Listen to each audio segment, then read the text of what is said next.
Question number 1 A part, the absence of which particles make certain material insulator। कौन सा particle है जिसकी absence के कारण कोई भी मटेरियल है वो इंसुलेटर होता है, मीन्स उसमें से करंट फ्लो नहीं करता है। सो हेयर आंसर हो जाएगा the absence of free electrons make certain material insulator। जिस मटेरियल में फ्री इलेक्ट्रॉन ना हो वो मटेरियल इंसुलेटर की तरह बिहेव करता है। बी पार्ट है, give two example of material refer in a. मतलब जो इंसुलेटर है उसका हमने एग्जांपल बताना है, दैट इज उसका एग्जांपल हो जाएगा rubber, wax, mica are insulator. Next one है, name the quantities having the following SI unit. Coulomb per second, तो कूलम पर सेकंड यूनिट होते हैं करंट के, और दैट इज एम्पियर, क्योंकि करंट होता है चार्ज पर यूनिट टाइम, तो चार्ज के यूनिट हो जाएगा कूलम, टाइम के सेकंड, और एक इसका होता है एम्पियर, करंट के यूनिट होते हैं, तो ए आ जाएगा। So here coulomb second in reverse that is ampere, symbol इसके लिए आई होता है। नेक्स्ट है कूलम, कूलम किसके यूनिट होता है चार्ज के, सिंबल क्यू आ जाएगा। नेक्स्ट है वोल्ट, वोल्ट होते हैं पोटेंशियल या पोटेंशियल डिफरेंस की यूनिट, सिंबल होता है we.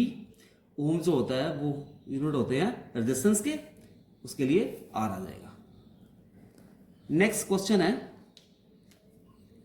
Name the particle that is responsible for the flow of electric current through metals such as copper metal.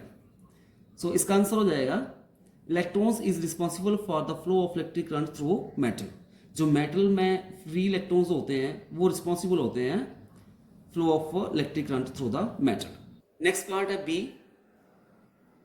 if in a conductor current flow from left to right then what is the direction of flow of electrons। अगर current जो है वो left से right की तरफ flow कर रहा है, करंट किस तरफ फ्लो कर रहा है लेफ्ट टू राइट, तो फ्लो ऑफ इलेक्ट्रॉन्स उसके अपवर्ड फ्लो करेंगे, मतलब वो right to left. So here इसका आंसर हो जाएगा the direction of flow of electrons will be from right to left, क्योंकि जिस तरफ करंट फ्लो करता है उसके अपवर्ड इलेक्ट्रॉन्स फ्लो करते हैं। नेक्स्ट क्वेश्चन है, an instrument is connected in series with the conductor through which current is flowing, name the instrument. एक इंस्ट्रूमेंट जो कि कनेक्ट किया गया है सीरीज में कंडक्टर के साथ, which current is flowing, through which current is flowing, जिसमें से करंट फ्लो कर रहा है, that is known as the ammeter. Name the quantity measure by this instrument.